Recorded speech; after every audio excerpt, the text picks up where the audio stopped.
Hayya kabajamtoota hordoftoota keenyaa amma ka argamnu lixa Oromiyaa godina Iluu Abbaa Boor Yuunivarsiitii Mattuu keessatti kan argamnu. Yuunivarsiitii Mattuuttis kan argamneef guyyaa ayyaana turizimii akka addunyaatti 44ffaa akka biyyattiitti 36ffaa akka Oromiyaatti 19ffaa kabajamuun sababeeffachuudhaan gibbii yuunivarsiitii Mattuutti kan nuti argamnu.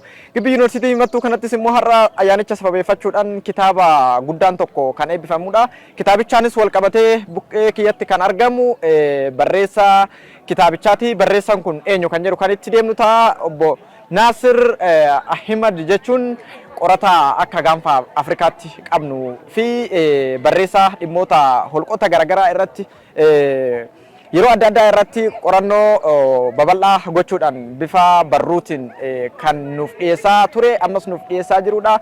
Kanumaan wal qabatee keessummaa kana waliin kan argamu haga xumura qophicha keenyatti duuka bu'aan affeerraa keenya baga nagaan dhuftan walaa barra. Baga nagaan eedanii ani Naasir Ahmadin jedhama qorataa saayinsii holqaa Itoophiyaa yeroo jalqabaati. Kanaaf isinis baga nagaan gammachuun wal agarreen isin jaa. Hayyee ati kanas qorataa holqaa qofaa miti barreessa dhalleedha. Akkuma Afrikaatittu odeessiin kan kee qorataa jalqabaati jedhamaati kanatti jirtu. Mee dhimmoota qorannoo kanatti osoo hin galin dura haalli guddina keetiitii fi haalli dhaloota keetii akkam ture maaltu immoo gara qorannoo holqaa kanatti si fide? Okay, ani duraan dursee bakkiin itti dhaladhe godina Harargee Bahaa aanaa Kombolchaa magaalaa Raafuuti. Bakkiin itti baradhees achuma aanaa Kombolchaa magaalaa Malkaa Raafuuti. Akka ittiin ani gara holqaa itti dhufuu danda'e daa'imummaarraa jalqabee ani kan hin jaaladhu Naashinaal Ji'ogiraafiidha. Naashinaal Ji'ogiraafii kana obboleessi kiyya tokko guddaa ture rammataa addunyaa kanarra hin jiru. Innis baay'ee ilaala. Anis isuma jala taa'ee xiqqaateetiin ilaalaa ture. Achumarraa guyyaa tokko mana barnootaa sadarkaa tokkoffaa aanaa Kombolchaa keessatti kan argamu mana barnootaa Nikulas jedhamurraa dhimmi aadaa ta'e barsiisu barsiisaan ji'ogiraafii kaa'ee nu fuudhee goda honjii bakka jedhamtu takka nu geessa holqa jechuudha. Holqa goda honjii sun gaafa nu barattoonni baay'eedha. Baay'ee nama sodaachisa. Innis kaamamaadha. Ani yeroo gaafa saddaqee akkuma hurreen namarraa kaatu tokkotti iftiinii tokko natti mul'ate. Achumarraa ani gammachumaan isa sulaalee ture. Ijoolleen baay'ee sodaachaa turan. Achirraa jalqabee abbaan kootiif maatiin kootiif fedhiin isaanis ogeessa yaalaa waan ta'aniif akkaan abbaan kootis bakka isaa dhaaluu barbaada hakimummaa jechuudha. Kanaaf mana barumsa sadarkaa lammaffaa Alamaayaattiin baradhee akkasuma jecha fedhii warra keenyaa guutuudhaaf keessumattuu barnoota fayyaatiin baradhee barnoota fayyaa baradhee garuu nan eebbifame malee hawwii fi fedhiin koo kan ganamaa kana waan hin turinnii fi kanuma abjuu koo ganamaa sunitti deebi'uudhaaf yaaliin godhee garuu yaalii gochuu kootiif bu'aa baay'ee keessa dabreen gara ogummaa ispileoloojii jedhamu kana keessa dhufe.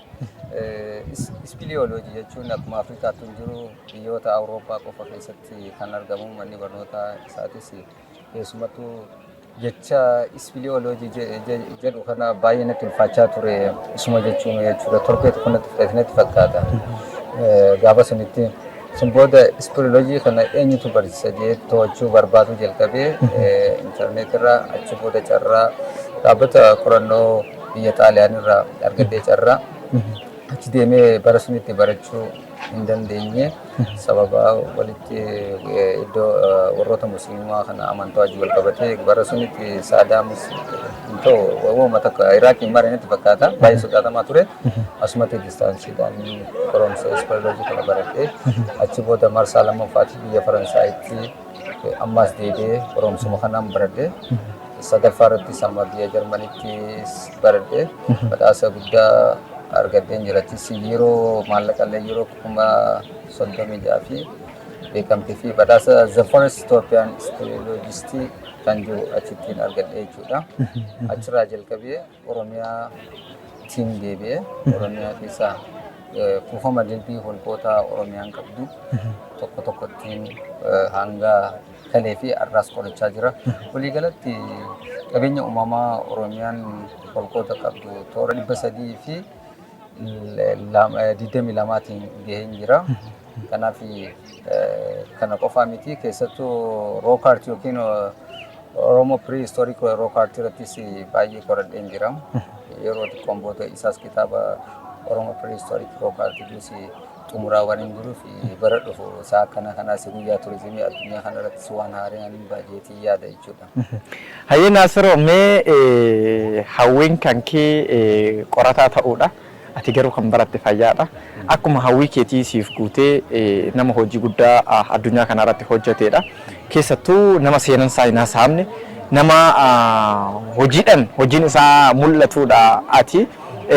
Sanaan wal qabatee gaafa gara qorannoo holqaa kanatti dhuftu chaalenjoonni si mudatan jiru?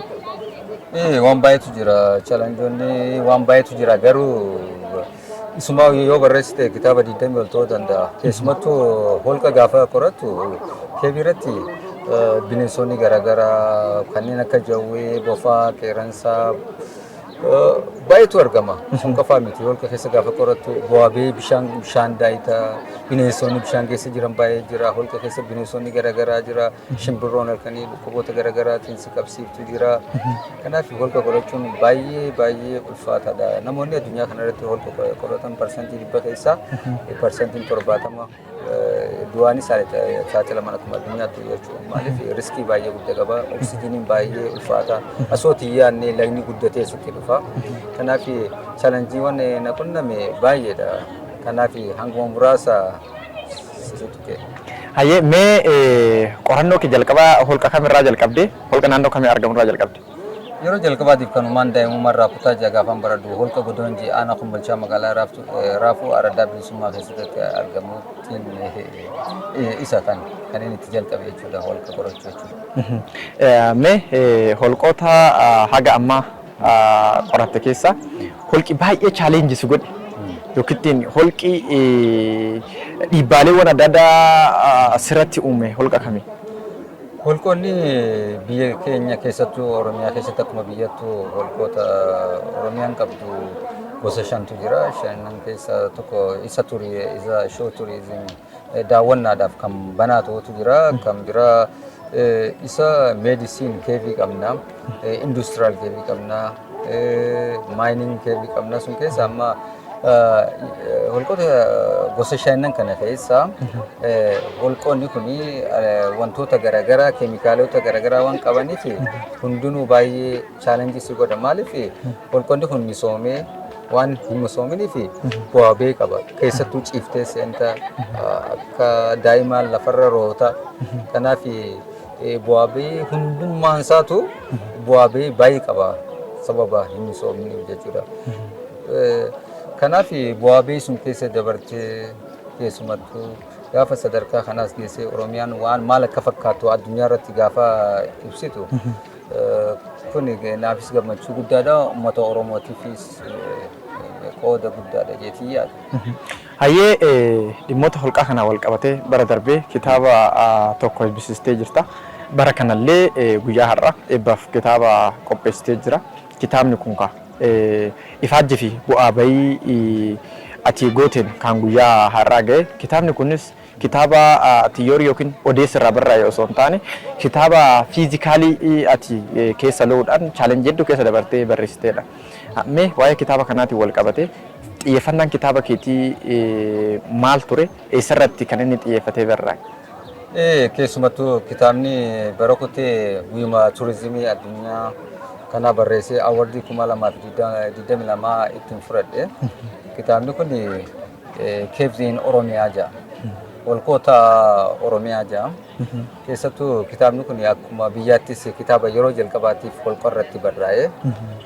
Kitaabni kun kitaaba qajeeltuu holqaa qofa osoo hin taane kitaaba saayinsawaa jechuudha. Qabatamaan waan qoratte sun ittiin mul'iftu jechuudha. Keessattuu barattoonni yuunivarsiitii kolleejjii haa ta'u qorattoonni addunyaattis isa kanarraa waan baay'ee kan irraa baran wantoota saayinsawaa keessumattuu ispiliyooloojii jechuun maal akka ta'e barumsi holqaa baay'ee of keessatti kan hammatu keessumattuu nam tokko holqa seenuudhaaf maal akka barbaachisu kan of keessatti qabatu jechuudha kan keebziin oromiyaa kitaabni kan yeroo jalqabaa fuula 346 kan qabu jechuudha. Baranaas sarara turizimiin oromiyaan qabdu waliin ga'uudhaaf bara kutee sarara keevin the prehistoricdha ture. Holqaa fi seenaa duraa kan jiru ture. Baranaas sarara gara kibba lixaa oromiyaa kanaa fi lixa oromiyaa kana irratti xiyyeeffata kun keessumattuu yeroo ammaa kun holqa qofa osoo hin ta'in qabeenya uumamaa bosonaa, fincaa'aawwan, lageewwan, gaarreewwan, holqoowwan iddoo seenaa fi hambaa seenaa ta'an hunda kan of keessatti qabatu. Wanti adda godhu xiyyeeffannaan gara lixaa kun baay'ee hin jiru. Kitaabnis bara sunitti barraa'e tokko tokkoon isaan jiru keessumattuu kitaabni kun kitaabota amma barraa'e keessaa wanti adda godhu seentariin isaa Finfinnee irraa ka'ee Shaggar Sitii yookiin magaalaa Shaggarirraa akkasumatti Shawaa Lixaa Amboo keessa hawwattoota gurguddoo Oromiyaan godinni sun qabu qabatee akkasumatti godina Wallagga Bahaa hawwattoota gurguddaa isin qabdus achi keessatti hammata. Akkasuma kutee godina fakkeenyaaf Wallagga Lixaa naannoo sunis hawwata qabaniin hanga qeellam Wallaggaatitti dhuqee achiin qeellam Wallaggaan mattuudhaan baddalleedhaan jimmaadhaan shawaa kibba lixaatiin ammas magaalaa Shaggar sabbataan giddugala aadaa Oromootti sarpiitti ta'ee deebi'aa jechuudha. Kitaabni kun jechuudha. Kanaaf kitaabni kun kitaaba akkanumatti calma jaamee gaayidii yookiin qajeelchituu turistii qofa osoo hin ta'in tokko fuula isaatiin yoo xiqqaate fuula 10 ol kan ittiin barraa'ee qorannoon isaa lafarra taa'u jechuudha. Gaayidii tokko yookiin qajeeltuu tokko gaafa namatti baaftu xiqqeessitee gabaabsitee waan baaftuuf malee kitaaba addaati kitaabni amma barreessuuf jechuudha. Kitaabni kun kitaaba jabaa akka ta'e nuuf dhaamtee jirta. Gara dhumaatti irratti nus kan ilaallu ta'a. Kitaabni kun akka namoota turizimii Oromiyaa kana wantoota atitti dhamaate kana ilaaluu barbaadaniif bifa kamiitiin akka bira ga'uu fi kan isin qophii gochaa jirtan yookiin yaalii gochuu jirtan. Kitaabni kun kitaabota keessattuu Oromiyaan qabeenyi Oromiyaan qabdu hundinuu isa hambaa yuuskoo irratti qabeenya galmaa'uu danda'u yoo sirriitti qoratamee gadi fageenyaan kan bahu ta'e keessumattuu kitaaba kana keessumattuu bakka qaamni ilaallatu hundatti kan bittinneessitu fakkeenyaaf amma yuunivarsiitii martuu keessa jira isaafis qopheessinee jira kitaaba kana mana kitaabaa isaa gala yuunivarsiitiiwwan Oromiyaa keessa jiranii fi kanneen biroo fi fakkeenyaaf dhaabbata qorannoo imbaasiiwwan Faransaay, Xaaliyaan dhaabbattoota qorannoo kanaa fi tuur gaayidootaafis cufa kan nama jechuudha kitaabni keessumattuu miidiyaadhaafis. Kanaaf haala kanaanii xiqqoo booda yeroo muraasaa booda gaafa eebbifne akkasitti isinirraa jalqabee kitaaba sun kallattii qabatamaa ta'een gahuu danda'uudhaan kan kennamu jechuudha kitaabni kun. Mee Oromiyaan hawwattoota turizimii qabdu guddaa keessaa holqi isa tokko. Atis immoo baroota dheeraadhaaf riiskii gurguddaa fudhattee kan ati irratti hojjechaa jirtu. Uummanummaan Oromoo turistii sila addunyaan dhuftee daawwattee madda galii guddaa irraa godhachuu dandeessu. Uummanummaan Oromoo kan quban qabne hedduutu jira. Holqoota gurguddaa jechuun. Kanaan wal qabatee dhaamsi ati akka waliigalaatitti biirooleewwan aadaaf turizimii godinaalee adda addaa aanolee dabalatee fi qorattoota keessattuu saayintistoota dhimmoota kanarratti qoratanii wanti ati dhaamtu yoo jiraata. Walumaa galatti namni tokko egaa hojii kiyya qabate keessumattuu sektoroonni aadaa fi turizimii godinaa fi aanaarra jiran hundinuu xiyyeeffannaan itti hojjechuu qabaniin jira. Maaliif gadi fageenyaan ittiin hangas maraa hojjetamaati jira garuu yeroo ammaa muummichi keenya turizimii irratti xiyyeeffatee hojjechaa jiru kanatti isaanii salkanii guyyaa jajjabaatanii hojjechuu qabanii keessumattuu qabeenyi Oromiyaan qabdu akkuma godinaatti hawwanni isaaniitis garagara jechuudha. Kanaaf cimanii yoo baasanii barabaraan qabeenya kana isa gola keessa jiru baafnee yoo itti barreessinee addunyaaf kabaafnu taate addunyaan ka'umsa barbaaddu kanaaf ammoo kitaabni murteessaadha. Ka'umsa qabaachuu qabdi. Kanaaf isaanis waan ka'umsaa ta'u yoo hojjetan akka biiroo aadaaf turizimii Oromiyaattis qorannoo gaggeessuudhaan iddoo misooma sun laaluudhaan wantoota keessattuu maanajimentii pilaanii holqaas haa ta'u fincaawwan haa ta'u bosonaa sun yoo hojjete yoo wal qabatan malee yeroo ammaa kana kophaa fiiguunis faayidaa hin qabdu yoo nuti sektara keenya gubbaarraa hanga jallaatti hanga komishinii turizimii wal qabne Oromiyaa tana Afrikaa xiqqoo hawwata turizimii qabdu tana addunyaa irratti beeksisuu dandeenya jechuudha. Dargaggoon Naasir kennaa Oromooti. Kitaaba inni barreesse ammas hedduutu barraa'aa jira. Biiroo Aadaa fi Turizimiitti qophii gurguddaatu taasifamaa jira. Tabarraa'us dubbisuuf hojiitti kun kitaabni barraa'e akka duratti qorannoo irratti shelfii irra taa'uu qabu jennu san kitaaba qajeeltoo turistii sarara kibba lixaa Oromiyaatiif jenne kun hojiirra ooluu qaba, laaluu qabna, tureetiroonni laaluu qabu, abbaan qabeenyaa, hawaasni, hooggansi dubbisuu qaba, dargaggeessi dubbisuu qaba, beekuu qabnaa jechuudha. Hojiitti haa eegnu. Kabiraan Naasirraa kan baratamu sa'aatii 3 qofa rafaa. Irra caalaa fayyadamni yeroo kennaa gaafii guddaa keessa jira. Misooma kennaafis barnoota guddaa irraa fudhachuu qabnaa. Dargaggeessi Oromoo ammaan tana hojii guddaa hojjetaa jira. Misoomatti galee jira. Ilaalamni isaa ilaalama misoomaati. Garuu sa'a 3 rafnee waan hojjechuu dandeenyu tana dargaggoo Naasirraa sirriitti barnoota fudhachuu qabna. Dargaggeessi Oromoo hojii ajaa'ibsiisaa kanaa hojjetaa jira jechuudha. Kaleessa rakkoof qabsaa'ee dhiiga ofii dhangalaasee waan har'aa akka Naasir fidee kanaaf fiduuf carraa kanaa yaaduuf barreessuuf uummata gumaachuuf hojjetaa ture. Har'aa bu'aa akka kanaa jijjiirama keessatti arguun nuuf injifannoo guddaadha. Uummanni Oromoo baga gammadanii baga milkooftan kibba lixaa Oromiyaas baga milkoofnee toora xiyyeeffannoo turizimii guddaa baga taanee waan jedhu kaasuu barbaada.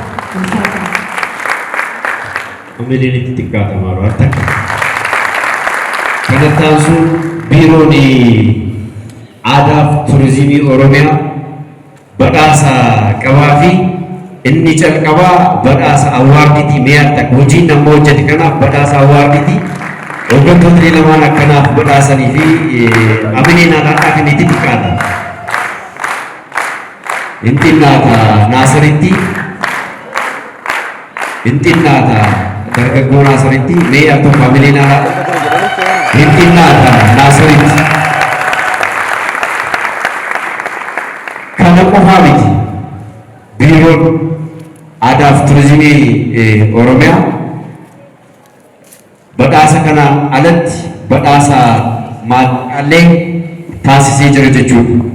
Amileen itti xiqqaataa hanga maallaqi dargaggoo kanaaf badhaasa qarshii 1,100 arjoomanii jiru. Biiroo Aadaa fi Turizimii Oromiyaatii fi Amileen alaadhaa fi Amileen itti xiqqaataa dargaggoo Naasiritti. Egaa kan akkasii oolchee dhufa bulchuu jennee nus akka mataa keenyaatti kadhachuun dirqama. Naasiriin kabajaan naaf gaggeessaa.